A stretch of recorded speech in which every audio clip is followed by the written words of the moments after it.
শাহপুরান বাবার মাজারে যায় না তো তো সারা সবই অলি হয়ে যেত। মাজারে মাজারে দৌড়াইলে বুঝে অলি হওয়া যায়। এটা কে বলছে? ঘরে বসে অলি হওয়া যায়। পাঁচগানা নামাজ পড়লে, 5 ওয়াক্ত নামাজ আদায় করলে, কলমা কালাম ঠিক মতো পড়লে, কোরআন সুন্নাহর মতো জীবনযাপন করলে ওই ব্যক্তি অলি হইতে পারে না। খালি খালি মাজারে গেলেই অলি হয়, একতরফা বলা ঠিক না। ঢালাও মাজারে যাইয়া পীরের বাড়ি যাইয়া অলি হওয়া যায়, এটা আমাকে কি বলছে? পীরের বাড়ি যাওয়া ছাড়া অলি হয়, এটা আপনারা কে বলছে? কথা বলেন, মেপে কথা বলেন না। এখন যারা অনেকে পীর দাবি কইরা ধর্মদিন প্রচার করে, আমার নবীর মতো কি তারা এত কষ্ট করে প্রচার করে? হ্যাঁ, আমার নবী যেভাবে পরিশ্রম করে গিয়েছেন ধর্মের জন্য, আল্লাহর কালামকে মানুষের কাছে পৌঁছানোর জন্য, আর এখন যে মানুষের কালাম মানুষ পৌঁছায়, পার্থক্য আছে না? আছে। এটা একটা ইঙ্গিত দিলাম। 12 বছর পীরের বাড়ি পাইরবি কইরা শেখ ফরিদ আল্লাহর ওলি খাতায় তার ডাইরেক্ট নাম হয়ে গেল। আর পাগলাই কয় কি?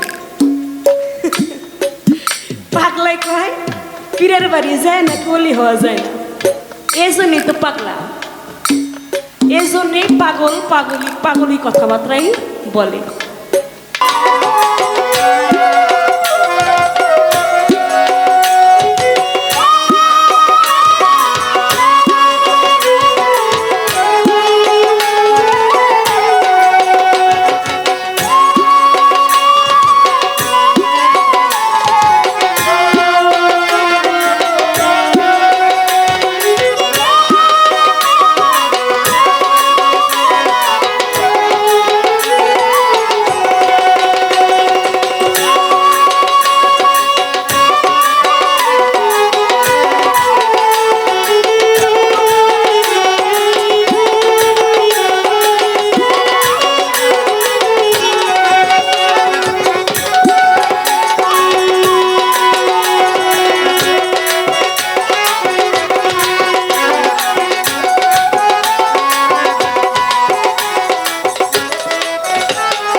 আলহামদুলিল্লাহ,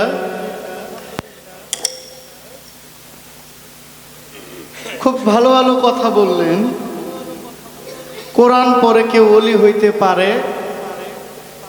আমি বলছিলাম যে কোরআন হাদিস যদি থাকে ওই আলোকেই তো মানুষ আলোকিত হয়। আমাকে বলে জহির পাগলা, আপনাকে কে বলছে যে কোরআন হাদিস পড়া ওলি হয়? রশিদ সরকারের গান তো আপনিও গাইলেন। রশিদ সরকারের একটা গানই আছে, কোরআন পড়া কেউ জ্ঞানী হইছে, কেউ শিখিল ভিক্ষা করা, কোরআন আধ্যাত্মিক ইশারা। এই কথাটা রশিদ সরকারের গান। কোরআন পড়ে কেউ জ্ঞানী হইল আর কেউ শিখিল ভিক্ষা করা, কোরআন আধ্যাত্মিক ইশারা। তো কোরআন যদি আধ্যাত্মিক ইশারাই হয়ে থাকে, তা কোরআন না পড়ে ওলি হয় কেমনি?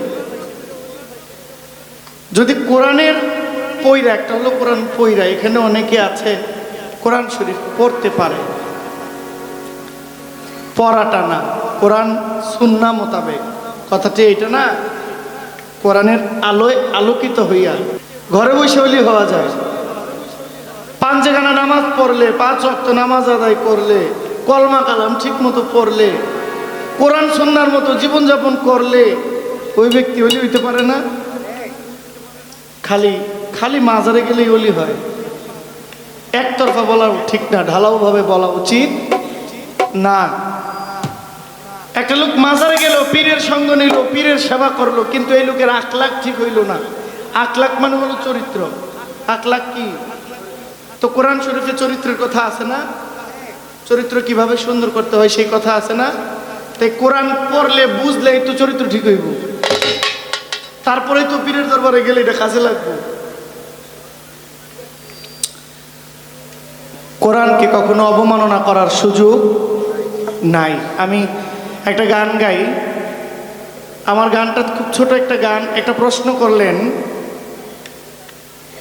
একজন নবুয়তের নবী আর একজন বেলায়েতের অলি যুদ্ধ লাগলো। যুদ্ধে নবুয়তের নবী হারলেন, বেলায়েতের অলি জিতলেন। এটা কে? প্রশ্ন কইরে মুসা নবীর একটি গল্প আসছে না, তা আমি জবাবটা দিব কি? মুসা নবীর গল্পের মধ্যে উত্তরটা সঠিক হয়েছে। প্রশ্ন যেখানে করছে গল্পটাও পাশাপাশি এটাই ছিল। মুসা নবীর কাছে আল্লাহ কলিজা চাইলেন, মানুষের মাংস খাওয়ার ইচ্ছা হইলেন। মুসা নবী প্লেট হাতে নিয়ে মানুষের কাছে ধারে ধারে যায়। ধারে ধারে যাওয়ার পরে মুসা নবীকে পাগল বলা হয়। বলে আপনি তো পাগল, মানুষের কলিজা আল্লাহ খাইতে চাইছে, কেউ তো কলিজা দেয় নাই। একজন মজনু, একজন পাগল মুসা নবীকে দেখলেন, দেখা মুসা নবী তাকে অ্যাভয়েড করে চলে যায়। মুসা নবীর পিছন দিয়ে ডাক দেয়, হয় পাগল, আমার কি পছন্দ হয় নাই? আমার কাছে তো কইলা না। নবী বলে, আমি যে আল্লাহর জন্য গোস্ত নিয়ে হাঁটি, এটা তো আমি আর আল্লাহ ছাড়া কেউ। তুমি জানো কিভাবে? নিশ্চয়ই তুমি একজন আল্লাহওয়ালা মানুষ। বলে, নেই নাও মাংস নিয়ে তোমার আল্লাহর নিয়ে দাও, মাংস খাক। আল্লাহর কাছে নিয়ে গিয়ে বলে, আল্লাহ এক পাগল মজনু, সে গোস্ত দিছে, মানুষের গোস্ত। আল্লাহ বলেন, বন্ধু, যে ব্যক্তি আমি আল্লাহর জন্য মানুষ নিজের দেহ কাইটা গোস্ত দিতে পারে, আমি আল্লাহ ওই বন্ধুর জন্য সন্তান দিতেও পারি। ওইখানে নবীর, মুসা নবীর নবুয়ত, সেখানে মুসা নবী বুঝতে পারে নাই। কিন্তু মুসা নবীর নবুয়ত আর আমার নবীর নবুয়ত কিন্তু এক হইতে পারে কি? এক হবে?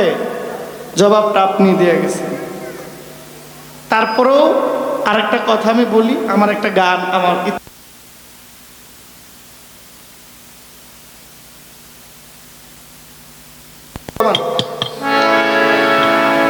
শীষ দেখ, শীষ দেখ। একদিন রাত্র অধিক হইল,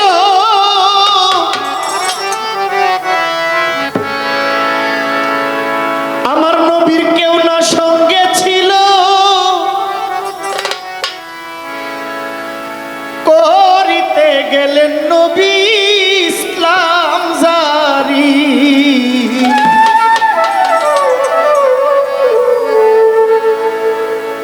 নিঠুরা বুঝা হেলে বাড়ি।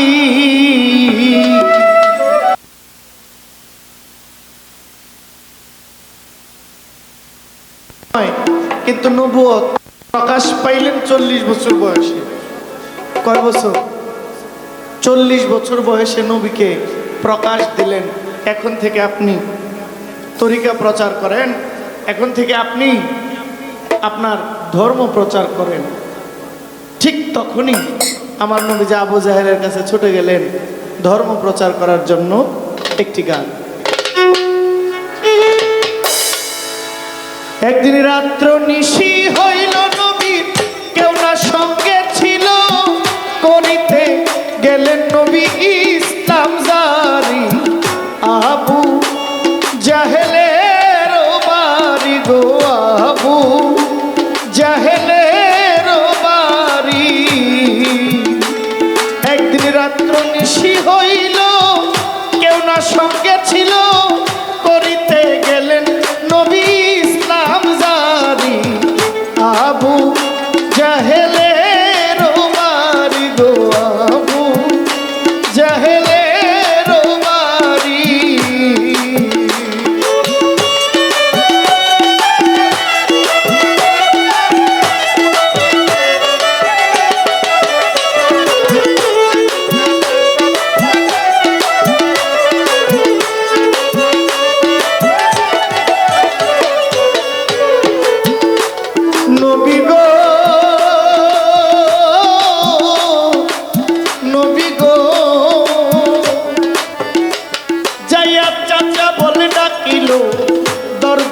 খুলে দিল, নবীকে বসাইল অতি যত্ন করি,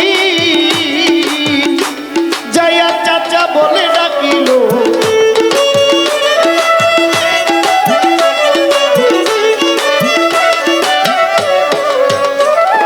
নবীজি নবী গো নবীজি, যাইয়া চাচা বলে ডাকিল, আবু জাহেল দরজা খুলে দিল, আমার নবীকে বসাইল অতি যত্ন করি, জাহেল কয় এত রাত্রে গোপনে আসিলা কি কারণে, জাহেল কয় এত রাত্রে গোপনে আসিলা কি কারণে, কি চাও ভাতিজা তুমি বলো তাড়াতাড়ি গো, আবু জাহেলের বাড়ি গো, আবু জাহেলের বাড়ি।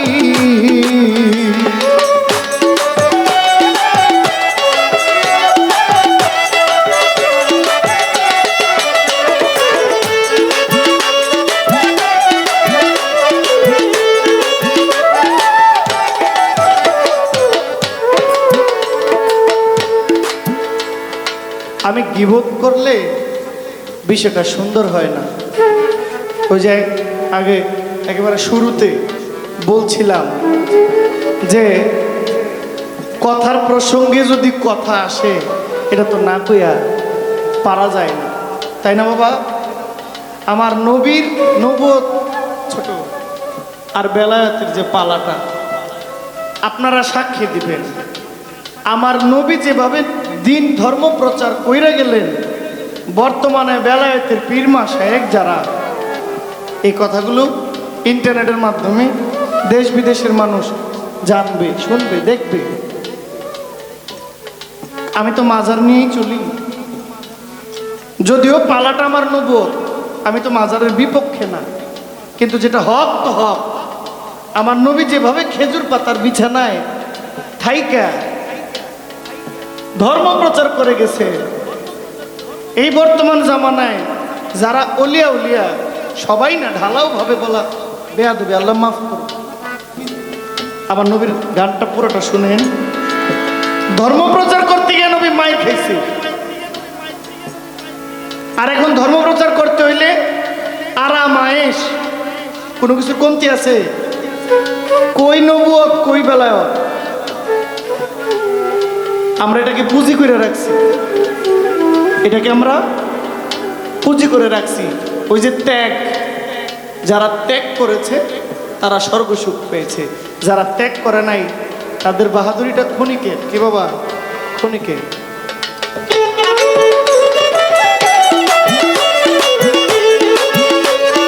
বানাবো প্রতিজ্ঞা করি, আবু জাহেলের বাড়ি গো, আবু জাহেলের বাড়ি।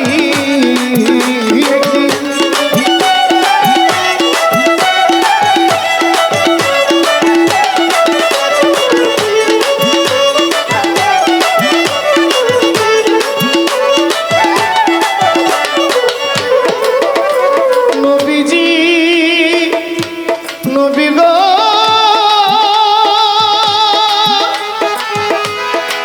ও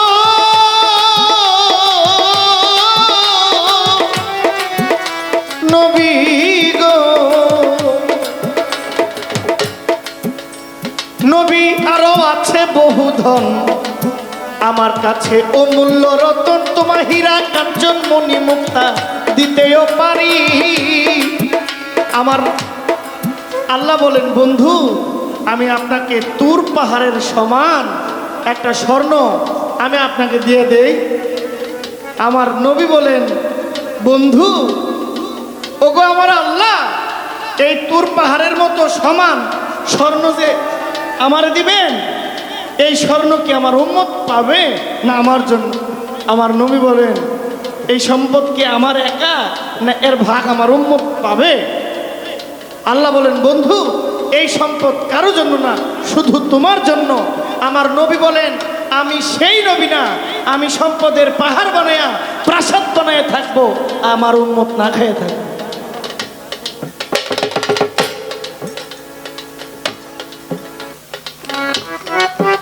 আমাকে যদি দেন, আমারও যা দিবেন আমার উম্মতকেও তার থেকে বেশি দিতে হবে। কম দিলে মানবো, কম দিলে মানবো না।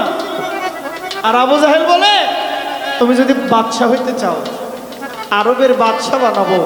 আমার আল্লাহ কই, বেঈমান, তুমি আমার বন্ধুরে আবু জাহেল, তুমি আমার বন্ধুরে আরবের বাদশা বানাইবা, আর আমি আমার বন্ধুরে সমগ্র সৃষ্টি জগতের বাদশা বানাই দিয়েছি। জাহেল বলে, আরো আছে বহু ধন, অমূল্য রতন, তোমায় হীরা কাঞ্চন মণি মুক্তা দিতেও পারি। আরবের যত নারী দেখো পছন্দ করি, আরবের যত নারী দেখো পছন্দ করি, হাজির করাইব পরমা সুন্দরী গো আবু জাহেলের বাড়ি গো, আবু জাহেলের বাড়ি।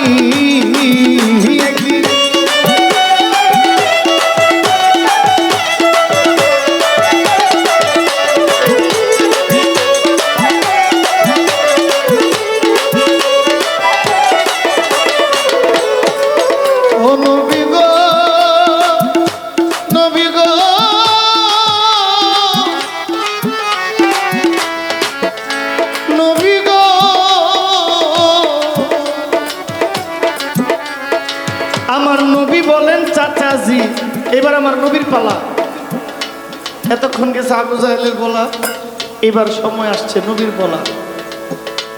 আমার নবী বলে, চাচাজি আমি সোনা দিয়া, ধন দিয়া, অর্থ দিয়া, আমি রাজ্য দিয়া করব কি?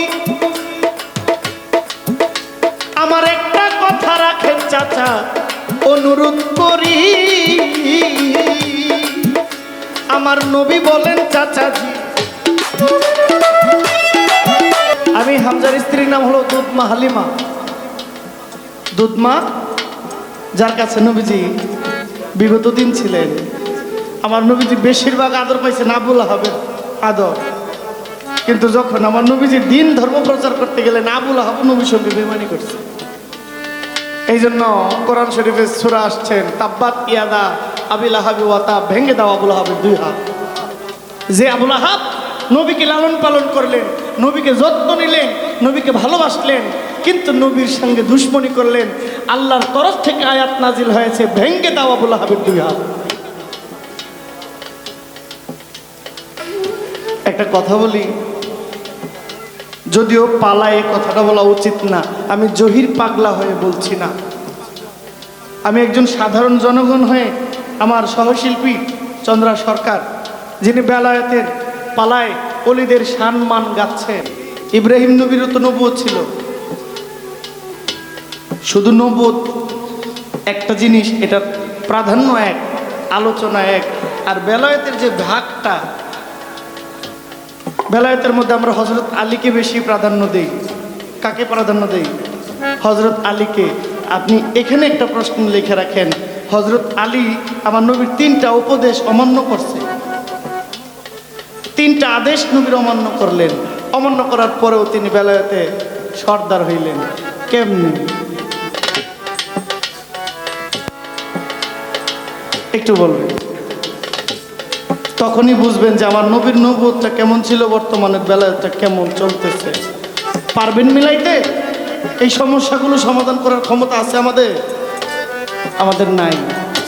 গরিব ভক্তটা দরবারে গিয়া অসহায়ের মতো পড়ে আছে, তার খাবারের জন্য রিসিপ্ট নাই, টাকার কোনো মেনু নাই, সে খাবার পায় না।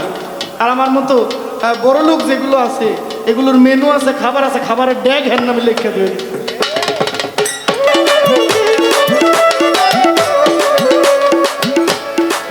ওই আমার নবী বলে, চাচাজি আমি এসব দিয়া করব কি? আমার একটা কথা রাখেন চাচা, আপনায় অনুরোধ করি।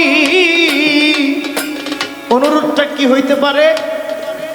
আন্দাজ করতে পারেন? বুঝছেননি? আমি কই আমার নবীজি যেই পথে আসতো আর যাইতো ওই 3 পথের মোড়ে একটা গর্ত করলেন, বিরাট বড় গর্ত। কি ছোট মাঝা ছোট মাঝা একটা গর্ত করলেন। গর্ত কইরা আবু জাহেল বাড়িতে গিয়া বসে আছে। আমার নবীজি অন্ধকার পথে আসবে, গর্তের মধ্যে পইরা নবীজি বিদায় হয়ে যাবে। আমার নবীজি যেদিন গর্ত করলেন এই দিন আর এই রাস্তায় নবী আসে নাই, অন্য রাস্তায় ঘুরে আসছে। আবু জাহেল সকাল ভোরবেলা গর্তের কাছে গেলেন, পড়ছিনি দেখতো গিয়ে যে উকি দিছে, উকির লগে একটা কই থেকে যেন বাতাস একটা আইসে, ধাক্কা খেয়ে নিজেই গর্তের ভিতরে গেছে। গর্তের ভিতরে পইরা তো দেখে যে কই যে যাইতেছে নিজেও কইতে পারে না। একেবারে গর্তের নিচে গিয়া উপর দিকে ছায়া দেখে কিছুই দেখা যায়, অন্ধকার। চিৎকার করতেছে,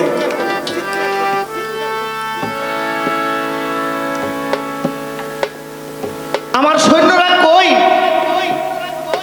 আমার উদ্ধার করো। প্রসঙ্গ মনে করেন 50 হাত গর্ত, তো 50 হাত রশি দিলে গর্তটা ভরাট হয় না? কি বাবা হয় না? 50 হাত গর্ত, রশি দিছে 100 হাত, তারপরে রশির মাথা আবু জাহেল পায় না।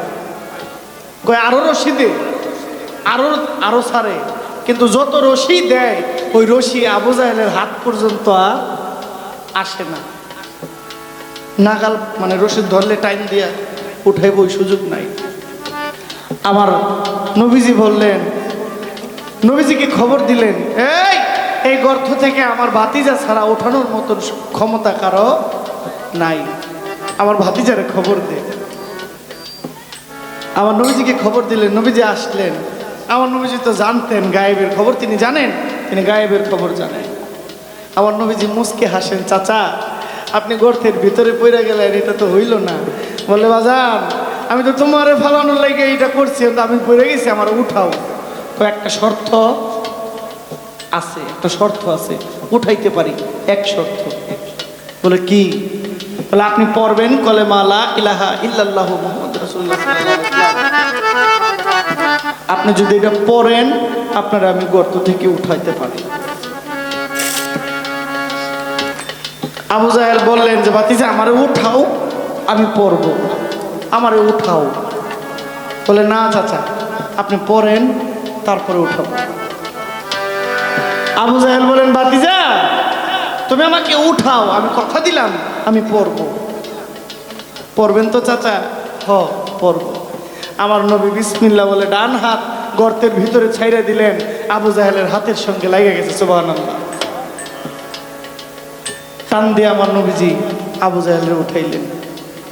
চাচা আমার দায়িত্ব তো আমি পালন করছি, উঠাইছি, আপনার দায়িত্বটা পালন করেন। বলে ভাতিজা তখন গর্তে ছিলাম, এখন আমি গর্তে নাই, তোমার কথা রাখার মতো সময় আমার, যখন তোমার কেউ ছিল না। একটা কথা আছে না, আবু জাহেল যাকে কখনো বোঝানো যায় নাই নবী কি, নবুয়ত কি, ধর্ম কি, যা কখনো তাকে বোঝানো সম্ভব ছিল না, বর্তমানেও আবু জাহেলের চরিত্রের লোক আছে। আবু জাহেল নাই, কিন্তু আবু জাহেলের সেই চরিত্রের লোক আমাদের সমাজে আছে। ধন্যবাদ।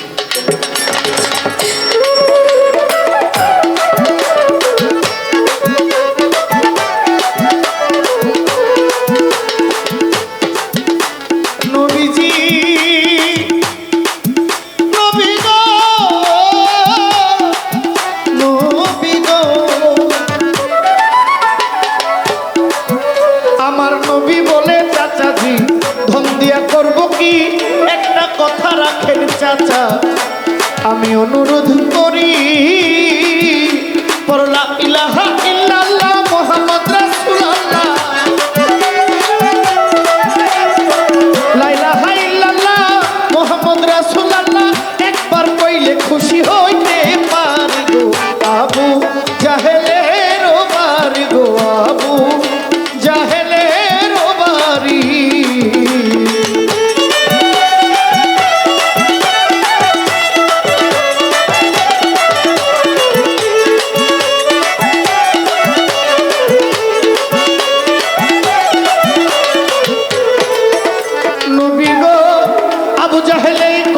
শুনিয়া হাতে লাঠি লইয়া নবীর গায়ে মারিল কয়েকটা বাড়ি।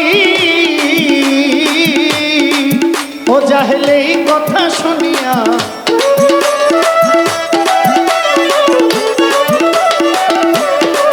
আবু জাহেল এই কথা শুনিয়া তার হাতে লাঠি লইয়া আমার নবীর গায়ে মারিল কয়েকটা বাড়ি।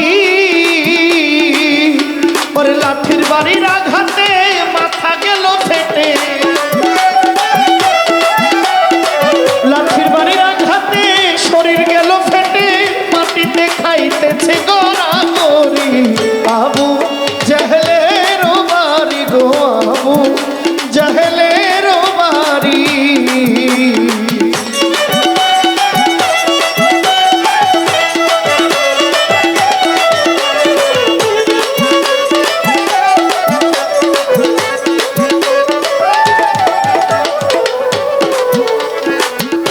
ও নবীজি, নবী গো,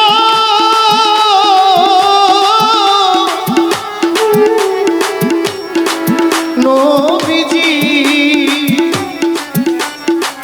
কাছে ছিল আমির হামজার স্ত্রী, উঠিল চিৎকার করি, ওরে কে বাড়ি দিল আমার মোহাম্মদের রে। ও ছিল আমির হামজার স্ত্রী।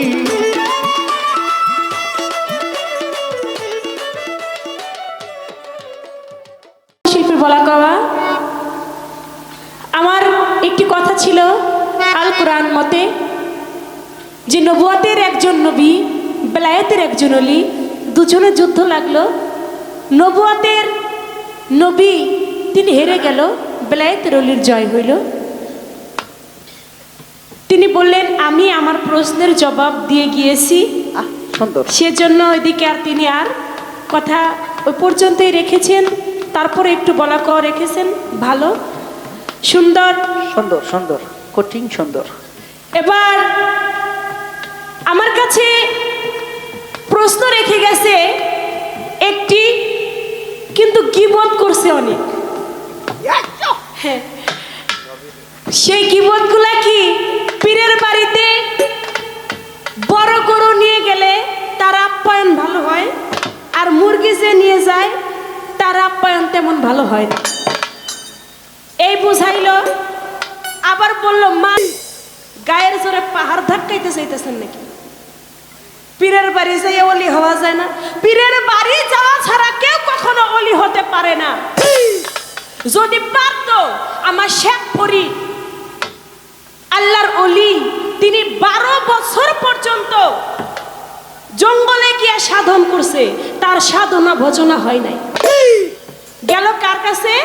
বোয়ালি শাহ কালামদারের কাছে। লক্ষ্য করে শুনবেন, বোয়ালি শাহ কালামদারের কাছে গেল, যায়া বলে দয়াল আপনি আমাকে মুরিদ করেন। আস্তে বলে দয়াল আপনি আমাকে মুরিদ করেন। এখন বোয়ালি শাহ কালামদার মনে মনে ভাবে যে আমি যে তাকে মুরিদ করব, এ তো সাধনা ভজনায় অনেক আগানো, আমি তাকে মুরিদ করব কেমন করে? তাকে মুরিদ করতে তিনি বলল না আমি তোমাকে মুরিদ করতে পারবো না, তুমি চলে যাও কুতুবউদ্দিন বখতিয়ার কাকির কাছে। কুতুবউদ্দিন বখতিয়ার কাকির কাছে গিয়ে তিনি 12 বছর পর্যন্ত ওজুর পানি গরম করলো। কার? আমার কুতুবউদ্দিন বখতিয়ার কাকির। 12 বছর ওজুর পানি যেদিন গরম করা শেষ হইল, সেদিন দয়াল একটা পরীক্ষা নিল। প্রতিদিন যেখানে আগুন পাইতো, আজকে শেখ ফরিদ ওইখানে গেল, ওইখানে যেয়ে দেখে আগুন নাই। নদীর পাড়ে চলে গেল, নদীর পাড়ে গিয়ে দেখে নদীর ওই পাড়ে একটু আগুন দেখা যায়। শেখ ফরিদ কুতুবউদ্দিনের নাম স্মরণ করে নদীর মধ্যে একটা ঝাঁপ দিছে।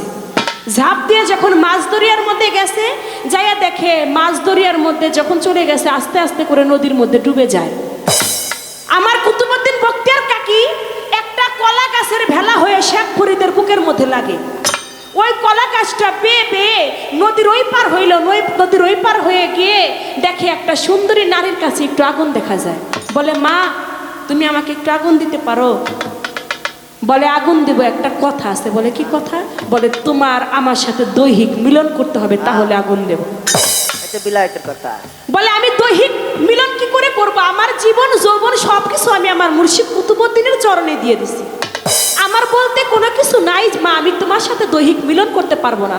বলে ঠিক আছে, তাহলে তোমার যে দুইটা চোখ আছে, চোখ দুইটা আমাকে দাও, তার বিনিময়ে তোমাকে আগুন দিব।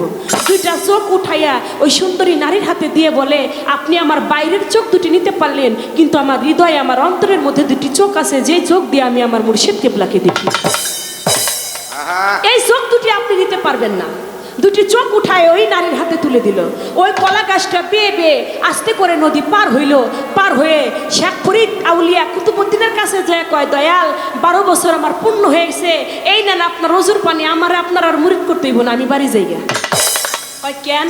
কয় যেই দয়াল বিপদে ভক্তের বিপদে ভক্তকে উদ্ধার করে না, ওই রকম দয়াল আমার দরকার নাই। বলে কেন রে পাগল?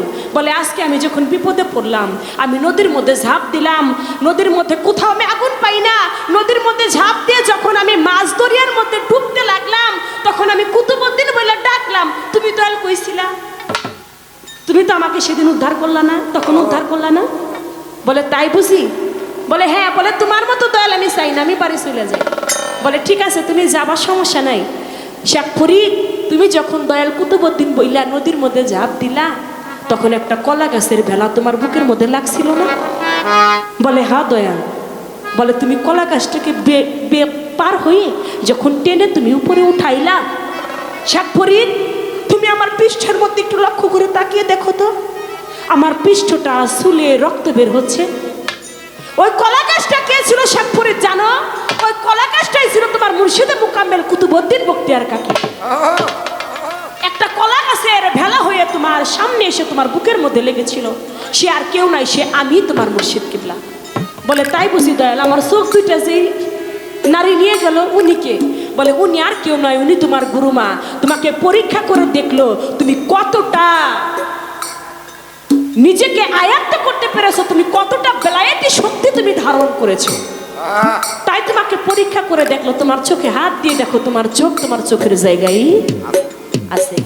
বাজান, এই কথার কোনো ভ্যালু নাই। পীরের বাড়ি ছাড়া কখনো ওলি হওয়া যাবে না। তবে একটা গীবত করেছেন, আপনি কি জানেন? নবুয়তে গীবত করা আর মরা ভাইয়ের, আপন ভাইয়ের গোস্ত বক্ষণ করা এক সমান। আপনি নবুয়ত গাইতেছেন, আপনি তো গীবত করলেন যে পীরের বাড়ি, পীরেরা ওইটা করে, পীরেরা এইটা করে, পীরেরা ওই করে, সেই করে। আপনি তো একটা পীরের বাড়িতে আসছেন। বড় গরু নিয়ে গেলে তার সম্মানটা আলাদা হয়, একটা মুরগির বাচ্চা নিয়ে গেলে তার সম্মান আলাদা হয় না। বাজান, কথায় কথা বাইরে যায়। এই কথারও যদি মীমাংসা দিই, তাতে একটু কথা বলতে হয়, তা না হলে পাগলাই বুঝবে না। বিষয় কি?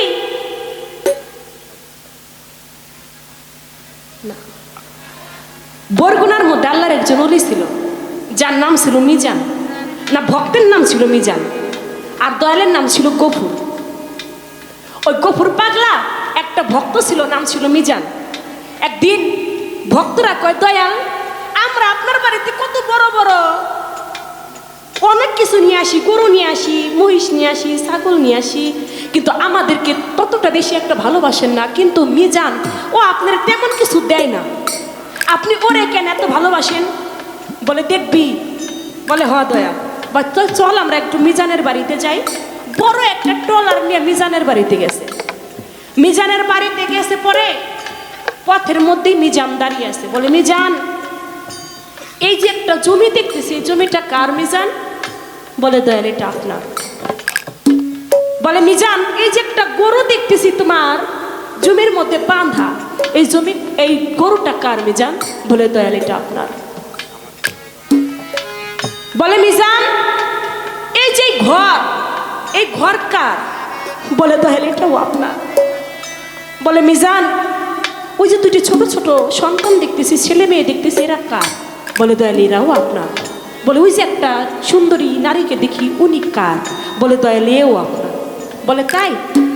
বলে ভক্তদের বলতেছে তোরা একটা কাজ করে, বাড়িটা ভেঙে ফেলা। ভাঙছে। বলে এই বাড়িটাকে একটা ওই ট্রলারের মধ্যে উঠাইছে। বলে ওই সন্তান দুইটা ট্রলারের মধ্যে উঠাইছে। জমি ছিল, জমি বিক্রি করে দিছে। সমস্ত কিছু নিয়ে দয়াল ট্রলারটাকে ছেড়ে দিয়ে ওই স্ত্রীকে তার স্ত্রীকেও নিয়ে ট্রলারটা ছেড়ে দিছে। মিজান কান্দে। মিজানের কান্নার শব্দ পেয়ে গফুর চান দৌড়ে আসছে, ট্রলারটাকে আবার কিনারায় নিয়ে আসছে। এসে বলে, মিজান তুমি কাঁদতেছো কেন? আমি তোমার পালের গরু নিয়ে যাইতেছি এজন্য কান্দো? কয় না দয়াল। আমি তোমার স্ত্রীকে নিয়ে যাইতেছি তুমি এজন্য কান্দো? বলে না দয়াল। বলে আমি তোমার সন্তান নিয়ে যাচ্ছি তুমি এজন্য কান্দো? বলে না দয়াল। বলে আমি তোমার টাকা পয়সা সব নিয়ে যাচ্ছি এজন্য কান্দো? কয় না দয়াল। আমি কান্দি আপনার নৌকার মধ্যে সবারই জায়গা হইল, আমি পাগল, আমার একটু জায়গা আপনার নৌকার মধ্যে হইল। দয়াল রে আমি কান্দি সবারই স্থান তোমার নৌকার মধ্যে হইল, আমি পাগল, আমার স্থান তোমার নৌকার মধ্যে হইল না, আমি এর জন্য কান্দি। বাজান গুরু যারা তারা অনেক সময় ভক্তের গরু বড় গরু দিয়েও পরীক্ষা করে, অনেক সময় ছোট একটা মুরগি নিয়েও পরীক্ষা করে। পরীক্ষায় যে জন জয়ী হইতে পারে সেই তো ভক্ত হইতে পারে। আপনার বড় গরুর কিনার মতো টাকা পয়সা আছে, আপনি মাইক বক্স বাজিয়ে আপনি আপনার গুরুর বাড়ি যাচ্ছেন, এটা আপনার টাকা পয়সা আছে তাই। একজন গরিব যে তার টাকা পয়সা নাই, সে যে গুরুর বাড়িতে মুরগি নিয়ে যাচ্ছে, গুরু কি তার সহায় হয় না? গুরুও তার সহায় হয়।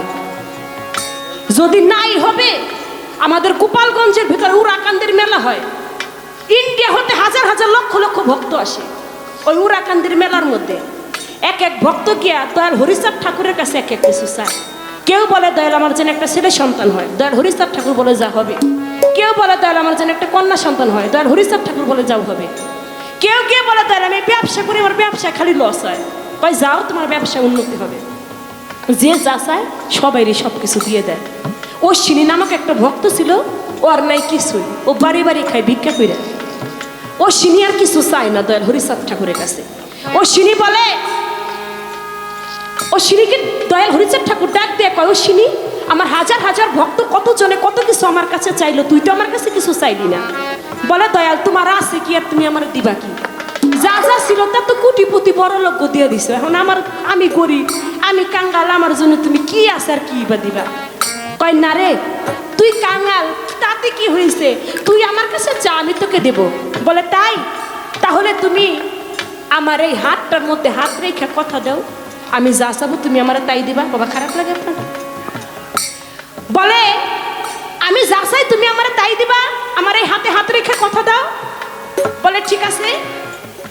দয়াল হরিচাঁদ ঠাকুর মনে মনে ভাবে, অশ্বিনী অত্যন্ত একজন গরিব মানুষ, বাড়ি বাড়ি ভিক্ষা করে খায়, অশ্বিনী চাইলে হয়তো আমার কাছে কিছু টাকা পয়সা চাবে, তা না হলে একটু ধন সম্পদ চাবে। আমি হরিচাঁদ, আমার তো কোনো কিছু কম নাই, যা অশ্বিনী আমি তোর হাতে হাত রেখে কথা দিলাম, তুই অশ্বিনী আমার কাছে আজ যা চাবি আমি হরিচাঁদ ঠাকুর তোকে তাই দেবো। বাজেন না, কথা দেওয়া নেওয়া হয়ে গেল। অশ্বিনী বলে দয়াল আমি তোমার কাছে কি চাই জানো? বলে কি চাও? বলে দয়াল আমি প্রতিদিন 30টা বাড়িতে ভিক্ষা করতে যাই, আমি যদি 30টা বাড়িতে ভিক্ষা করতে যাই আমাকে 20টা ঘরের লোক ভিক্ষা দেয়, আর বাকি 10টা ঘর হইতে আমাকে দূর দূর করে তাড়িয়ে দেয়। বলে আমি কি তাহলে? বলে না দয়াল আমি ওটা চাই না, আমাকে যে 20 ঘর হতে ভিক্ষা দেওয়া হয় আমি চাই ওই 20 ঘরের লোকও যেন আমাকে ভিক্ষা না দেয়। বলে তাহলে তুমি কেমন করে খাবে, কেমন করে চলবে? তোমার তার কোনো অর্থ উপার্জন নাই, তুমি তো বড়ই গরিব। বলে দয়াল আমি খাইতে চাই না, আমি পড়তে চাই না, আমি জানি সদাই সর্বদাই আমি আমার হরিচাঁদের নাম মানুষের ঘরে ঘরে বিলাইতে পারি। আমি খাইতে চাই না, আমি পড়তে চাই না মুর্শিদ রে, আমি জানি সদাই সর্বদাই আমি তোমার নাম আমার হরিচাঁদের নাম মানুষের ঘরে ঘরে বিলাইতে পারি। বলে অশ্বিনী দেখ আমার লক্ষ লক্ষ হাজার হাজার কত বড় লোক কোটিপতি ভক্তরা কত জনে আমার কাছে কত কিছু চাইলো, কেউ আমি হরিচাঁদ আমারে কেউ চাইলো না রে। তুই অশ্বিনী যেহেতু আমি হরিচাঁদ আমারে চাইলি, আজ থেকে আমি হরিচাঁদ ঠাকুর তোর হয়ে গেলাম। তুই যেহেতু আমারে চাইলি আজ থেকে আমি তোর হয়ে গেলাম, তুইও একজন অলি, আমি তোকে দোয়া করে দিলাম তুইও একজন অলি। দয়াল যে খালি বড় লোক ভালোবাসে, গরিব ভালোবাসে না এমন কথা আর বললেন না, ভালোবাসা তার হয়ে গিয়ে তারে অলিও বানাই দেয় দয়ালে। শুধু পুঁতি পড়লে কি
কথা একেবারে কম, পিছনের অনেক কথা আছে, তুলে ধরবো না এতটা।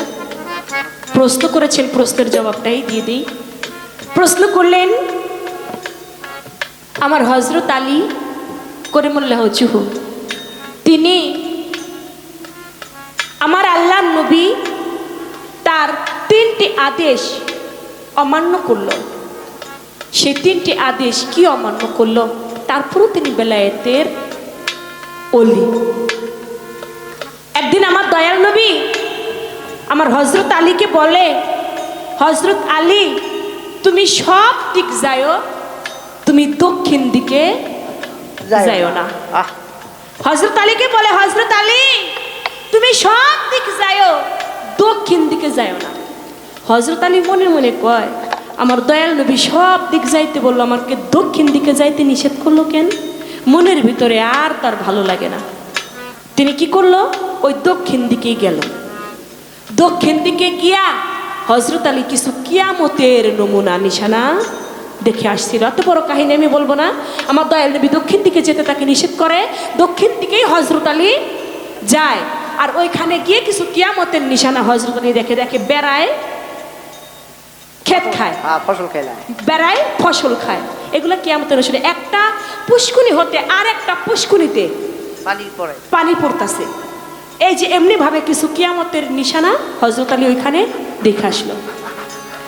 ওই দিকে যাইতে নিষেধ করেছিল, হযরত আলী ওখানে গেল। আরেকটা নিষেধ করেছে, কোনটা? আদেশ অমান্য করলো। হুদায়বিয়া সন্ধি। হুদায়বিয়া সন্ধির মধ্যে সন্ধি হলো 7টা কথা। সেই 7টা কথার মধ্যে ছিল হযরত মুহাম্মদ সাল্লাল্লাহু আলাইহি সাল্লামের নাম লেখা হলো। প্রথমে লেখা হলো বিসমিল্লাহির রহমানির রাহিম। ওখানে বলা হলো বিসমিল্লাহির রহমানির রাহিম। তারপরে সন্ধি হলো যে মুহাম্মাদুর রাসূল আল্লাহ। এমনি ভাবে 7টা সন্ধি হয়। তখন হযরত আলীর যারা বেদিন ছিল, বেদিন যারা আমার দয়াল নবীকে মানতেন না, রাসূল মানতেন না, নবী মানতো কিন্তু রাসূল মানতো না, তারা বলে এই রাসূল নামটা কেটে দিতে হবে। আমার দয়াল নবী বলে, হযরত আলী তুমি এই রাসূল নামটা কেটে দাও। বলে কেন কাটবো? বলে আপনি তো রসুল। বলে হ্যাঁ আমি রসুল। বলে তাহলে আমি এই নামটা কেন কাটবো? বলে আমি তোমার রসুল, আমি তোমাদের রসুল, আমি তো বেদিনদের রসুল না, আমি তোমার রসুল, আমি তোমাদের রসুল, ওদের তো রসুল না, তুমি এই নামটা কেটে দাও। হযরত আলী অমান্য করলো, না আমি আমার রসুলের নাম কাটতে পারবো না। আমার দয়াল নবী নিজের হাতে নামটা কেটে দিল।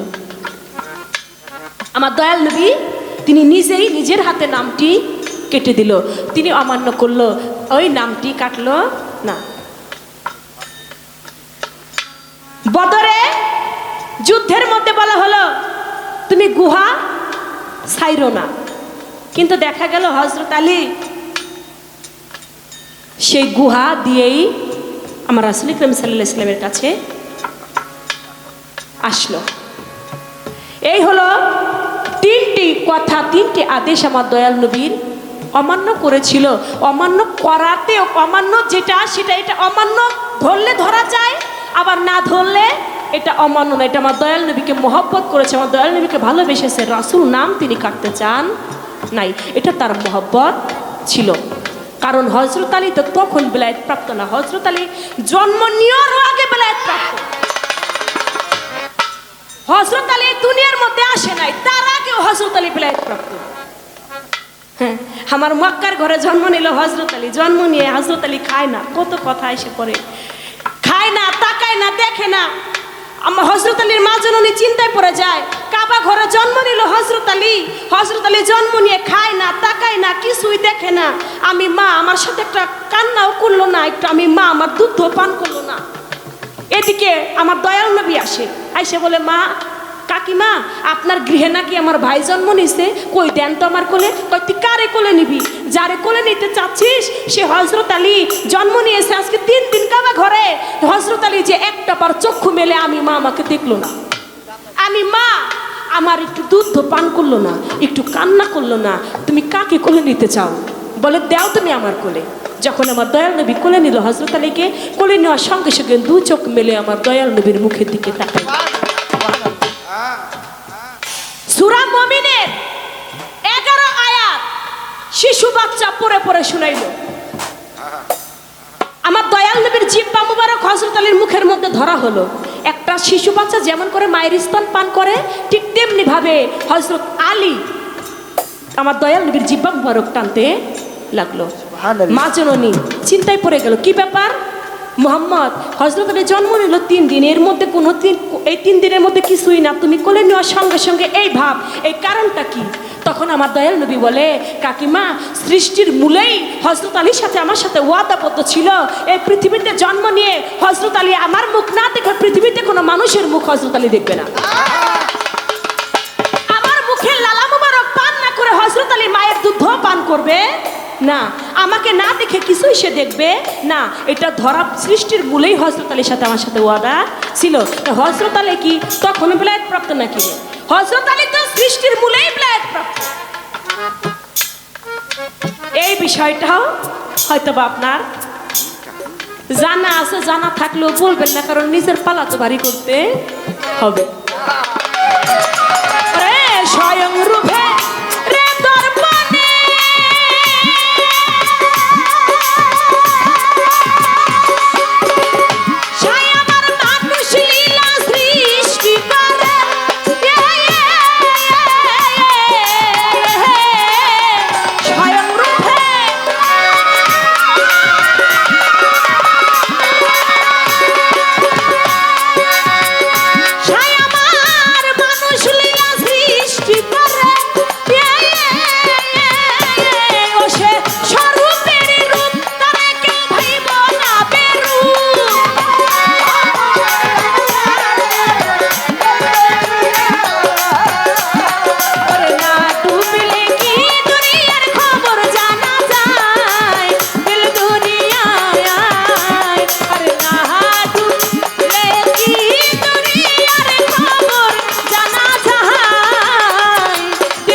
ডুবে